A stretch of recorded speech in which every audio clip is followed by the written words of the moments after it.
Hello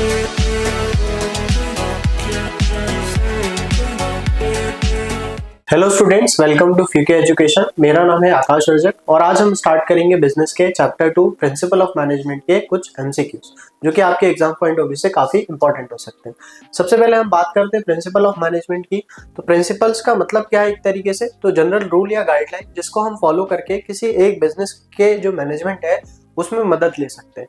तो ये generally हम दो जो हमारे जो बिजनेस में एक तरीके से पर्सन थे जिनने इसको इन्वेंट किया था, जिसको हम बोलते हैं एक हेनरी फ्योल, जिनने 14 प्रिंसिपल्स लेके आए थे मैनेजमेंट के, और FW टेलर, है ना। तो उनने साइंटिफिक मैनेजमेंट के कुछ प्रिंसिपल्स लेके आए, उनने प्रैक्टिकल लाइफ में इन प्रिंसिपल्स को अप्लाई करा और उस एप्लीकेशन से उनने देखा कि बिजनेस काफी अच्छा परफॉर्म पहले से कर रहा है। तो वही प्रिंसिपल के बेसिस पे आज हम कुछ एमसीक्यूज डिस्कस करने वाले हैं। जिसमें हमारा पहला एमसीक्यू है, who is known as the father of general management. तो जनरल मैनेजमेंट के फादर किसको बोला जाता है ना।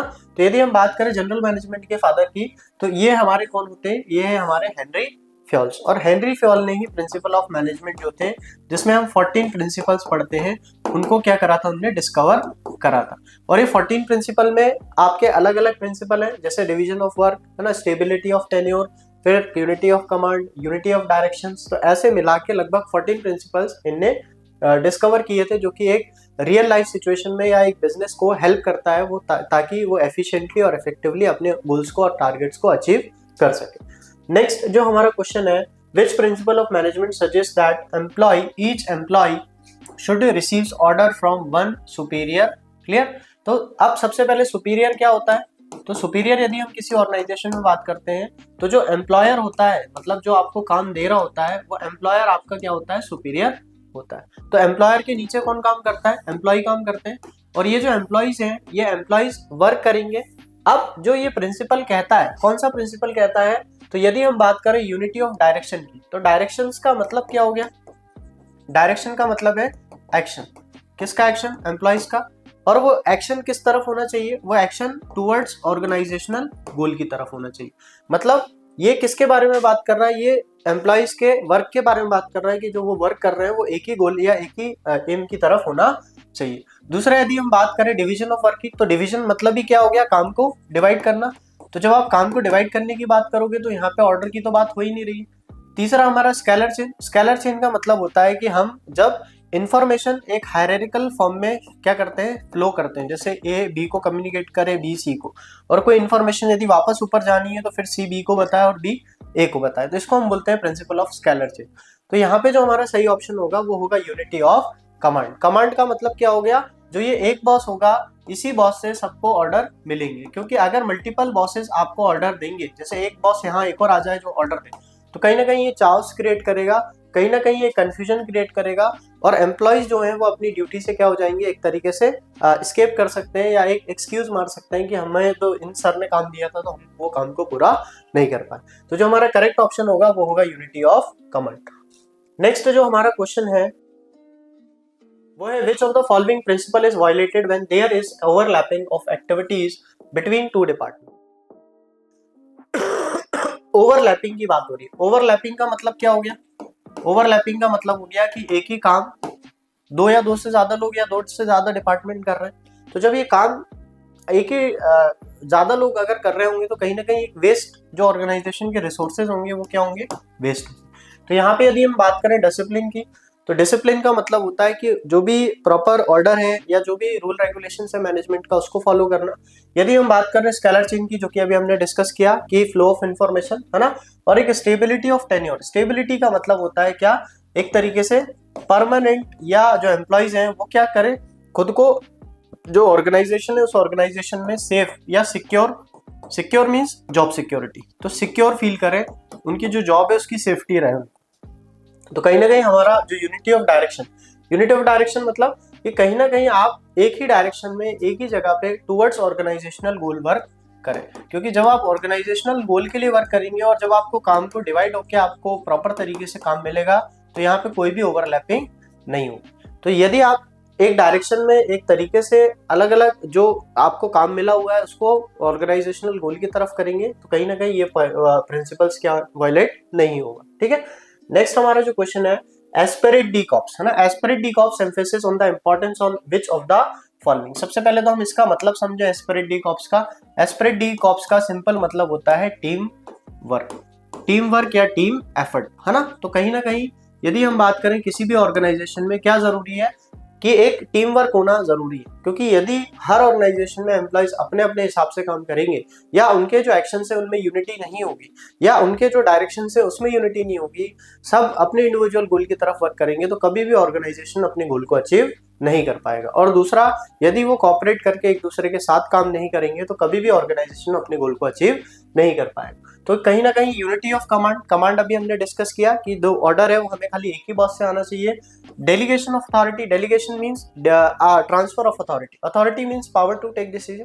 तो आप जो डिसीजन लेने की पावर है वो लोअर लेवल पे डेलीगेट करते हुए, ट्रांसफर करते हुए, that is called as delegation. And centralization का मींस मतलब होता है कि सारी जो पावर है डिसीजन लेने की वो खाली जो टॉप लेवल है या सेंटर लेवल है आपका ऑर्गेनाइजेशन का, खाली उन्हीं के पास रहे। मतलब जो भी डिसीजंस लेने होंगे वो कौन लेगा, सेंट्रल लेवल लेगा। तो कहीं ना कहीं ये जब डिसीजन लेने की पावर खाली इनके पास होल्ड होती है तो इसको हम बोलते हैं सेंट्रलाइजेशन। तो ये भी हमारा ऑप्शन गलत हो गया, ये भी गलत हो गया और ये भी गलत हो गया। तो कहीं ना कहीं एस्पेरेट डी कॉप्स का मतलब होता है team work and harmony in the organization. Next जो हमारा क्वेश्चन है, according to Fayol which principle ensures that interest of the organization should prevail over the individual. तो कौन सा प्रिंसिपल ये कहता है कि जो इंटरेस्ट है ऑर्गेनाइजेशन का वो हमेशा ऊपर होना चाहिए as compare to individual objective. तो यदि हम इक्विटी की बात करें तो इक्विटी का मतलब होता है फेयर ट्रीटमेंट या equitable treatment of all the workers. मतलब ऐसा नहीं कि आप किसी वर्कर्स को एट वर्क प्लेस डिस्क्रिमिनेट करो किसी भी बेसिस पे, ठीक है। एस्पेरेट डी कॉप्स अभी हम पढ़ के आए कि एस्पेरेट डी कॉप्स का मतलब होता है टीम वर्क और हार्मनी होनी चाहिए ऑर्गेनाइजेशन में, तो ये भी ऑप्शन नहीं होगा। यूनिटी ऑफ डायरेक्शन की बात करें तो ये अभी हमने बात करी कि जो एफर्ट्स होंगे ऑर्गेनाइजेशन के एम्प्लॉइज के वो टुवर्ड्स वन गोल होंगे, ऑर्गेनाइजेशनल गोल होंगे। तो कहीं ना कहीं हमारा जो ऑप्शन है सबऑर्डिनेशन, सबऑर्डिनेशन में मतलब कि हमेशा जो आपके इंडिविजुअल इंटरेस्ट होंगे वो हमेशा नीचे होने चाहिए काय के, जनरल इंटरेस्ट। जनरल इंटरेस्ट मतलब यहाँ पे आपके ऑर्गेनाइजेशनल इंटरेस्ट की बात हो रही है। तो जो आपके ऑर्गेनाइजेशनल इंटरेस्ट होंगे वो हमेशा सुपरसीड होने चाहिए, ऊपर होने चाहिए, टॉप पे होने चाहिए एज कंपेयर टू इंडिविजुअल गोल। क्योंकि यदि हम इंडिविजुअल गोल पे वर्क करेंगे तो कभी भी हम ऑर्गेनाइजेशनल गोल को अचीव नहीं कर पाएंगे। तो हमारा जो बी ऑप्शन होगा वो करेक्ट हो जाएगा। नेक्स्ट जो हमारा क्वेश्चन है वो है which principle of management suggest that employees should be treated Fairlie and kindly. अभी हमने डिस्कस किया इसके बारे में। ऑर्डर का मतलब प्रॉपर प्लेस पे सारी चीजें होनी, है ना। तो प्रॉपर प्लेस पे होगी तो ये हमारा ऑप्शन नहीं रहेगा। इनिशिएटिव्स का मतलब है सारे जो एम्प्लॉइज हैं उनको एफर्ट्स जो है ऑर्गेनाइजेशंस के लिए डिसीजंस लेने के लिए वो मतलब हम उनसे सजेशंस लें, उनको भी पार्टिसिपेट करें। स्टेबिलिटी ऑफ टेन्योर का मतलब होता है जॉब सिक्योरिटी या सेफ्टी, है ना, कि आपको एक जॉब से निकाला ना जाए या आप एक सिक्योर फील करो तो आप हमेशा अपना बेस्ट देने की कोशिश करोगे। तो कहीं ना कहीं इक्विटी है, इक्विटी का मतलब होता है फेयरली और काइंडली ट्रीटमेंट किसका, एम्प्लॉइज का, काय में, ऑर्गेनाइजेशन।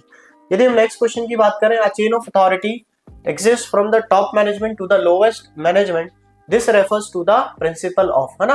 तो अभी हमने डिस्कस किया ए यदि इंफॉर्मेशन सर्कुलेट करता है बी को, बी सर्कुलेट करता है सी को, सी सर्कुलेट करता है डी को, और कोई इंफॉर्मेशन वापस जानी होगी तो ये इसी हायरार्की में चलेगी या इसी चेन में चलेगी। तो इसी को हम क्या बोल रहे थे, स्केलर चेन बोल रहे थे। तो अभी हमने देख लिया सबऑर्डिनेशन ऑफ इंडिविजुअल, ये हमारा ऑप्शन नहीं होगा, डिसिप्लिन भी नहीं होगा, डिवीजन ऑफ वर्क भी नहीं होगा। तो कहीं ना कहीं प्रिंसिपल ऑफ जो स्केलर चेन है वो अथॉरिटी या जो होती है कमांड होती है, जो ऑर्डर होता है वो from top to lower level पे क्या करता है, सर्कुलेट करता है। नेक्स्ट है the concept of functional foremanship was introduced by, है ना। तो फंक्शनल फोरमैनशिप जो था वो था किसका, टेलर का। जो 14 प्रिंसिपल थे मैनेजमेंट के वो किसके थे, वो फ्योल के थे। तो कहीं ना कहीं टेलर जो था उनको scientific management, father of scientific management भी बोला जाता है। तो साइंटिफिक मैनेजमेंट के जो फादर हैं उनको टेलर, है ना, और जो प्रिंसिपल्स ऑफ मैनेजमेंट के जो फादर हैं उसको हम फ्योल के नाम से भी, हेनरी फ्योल के नाम से भी जानते हैं। तो यहाँ पे हमारा जो ऑप्शन होगा वो होगा FW टेलर।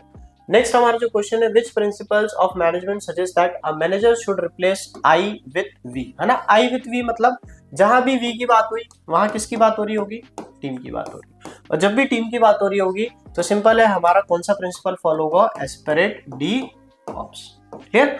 तो यहाँ पे हमारा बी जो ऑप्शन है एस्पेरेट डी कॉप्स, ये हमारा करेक्ट ऑप्शन हो जाएगा। लास्ट जो हमारा क्वेश्चन है, the principle of order relates to, है ना। यहाँ पे ऑर्डर का मतलब ये नहीं है कि आप किसी को ऑर्डर दे रहे हो कि आप काम को पूरा करो, ऐसा कुछ नहीं। ऑर्डर का मतलब होता है जो भी चीजें हैं, प्रॉपर प्लेस फॉर एवरी, है ना, आइटम्स।